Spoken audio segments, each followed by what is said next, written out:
What's the status report so far? How do you think things are going? First step pad, so it's a little rusty, but things are going really well. Things are going really well.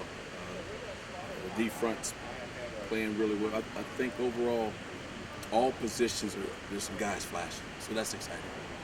What do you got for points of emphasis this fall? For defense, is always going to be the same: leverage and tackling. And you got to shed blocks, you got to leverage the ball, and you got to tackle. That's the big points. And then within that, it's footwork and hand placement, and then mastery of schemes. And that's the game plan. Any names specifically you see flash out there today, specifically? I think DeForest is playing at an extremely high level. I think Tyree. I mean, a lot of guys are. I think DeForest, Tyree, Tui showing up, Henry Mondo showing up, Joe Walker showing up. Tyson and French are playing extremely well, and I think the safeties are playing well. And Ariana Springs is making a lot of plays. Did your defense see a new QB today? If so, how'd the QB look? We don't pay attention to that. For an assessment of the quarterbacks, you have to ask the offensive guys. When we're on the field, we're focusing on our guys. So we're seeing the reaction. Part of we're not watching those guys. Do defensive players ever like trying out a new guy though, just to kind of, all these guys are competitive. Do they like kind of trying out a guy to see what he's got? We never talk that way. I never think that way. The kids might. DP, how much actual teaching time is going into these early practices? Is there time to actually take a player aside and teach? Yeah, fall camp is so awesome. And the way Coach Helfrich sets it up, and you have pretty much 25 to 35 minutes of individual per day. And you can break that up and organize it in any fashion that you need to communicate to your players. So some of those periods are fast and you're on sleds and you're moving fast. Some of them are slower way down, and some things that the young men haven't figured out on film. You can walk through them and put them in those situations, kind of working through. So the way Coach Helfrich structured it, you have time to really teach.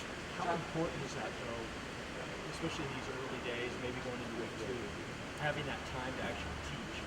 Yeah, for the overall development of the defense or of the offense, for the overall development of the team, to have teaching periods where you can take it at your own pace, and the kids that are ahead, you can slow it down and use them to run the plays, and then take the new kids and give them the look. It's invaluable.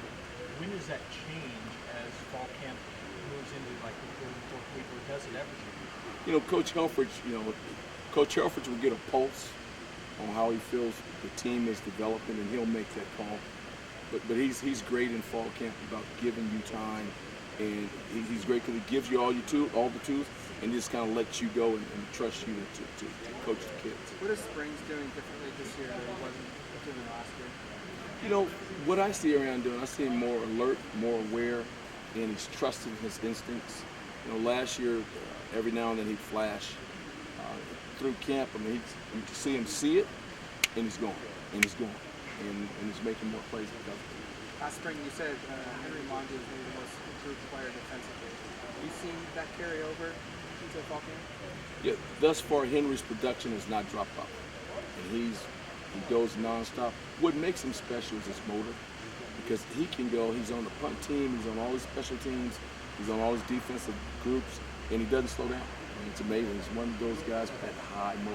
You talked about using him in multiple spots. Do you think you'll try him still at like linebacker? We haven't decided on our sub packages yet. The first 8-10 practices, we just want to see guys play. And then once we get to the first scrimmage, we'll look at, we'll put the top 12, or top 22, top 30, and make a depth chart, and then decide what packages should we really emphasize. And that's when we'll make a decision where Henry plays and where all these other plays. When the first scrimmage is going to be? I don't. Is Charles getting any looks on defense, and if not, are you still fighting to get him back? Charles is so valuable to the team. Right now he's concentrating on special teams and offense, and then as we progress through, then we'll see where he fits in. Once we get to that point, where he fits in from a defensive standpoint. What kind of improvements have you seen out of Christian French? French is extremely improved. He's a lot different than he was in the spring and the fall. Extremely improved. His leadership in terms of being vocal, and then he's making plays. And he's looking like he looks like a different player. It's kind of neat to see. French and Tyson both look.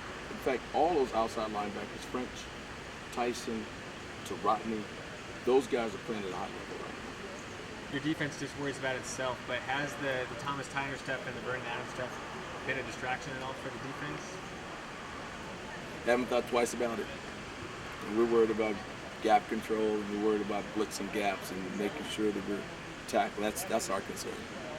Coach, have you had a chance to look at Matt Mariota and how he's done the first 5 practices and where he is in that evaluation of younger players? Matt Mariota is a pretty good football player. It's interesting, when you evaluate a high school player, you don't know exactly the system and what they're being taught, so you don't know. But the thing that we've discovered early is he's extremely bright. He has a very sharp football IQ. And so you can see him making plays that are pretty good plays, and they're very instinctive, but there's some knowledge involved in it. So I think, as time progresses, I think he's going to be a pretty good player, but it's still really early. Talk about the opportunity to teach kids and with the fast pace the practices are conducted at. Do you have time in between snaps to do individual corrections, or do you have to just kind of file it away and then when you have a half hour address them all at once? That's a very good question.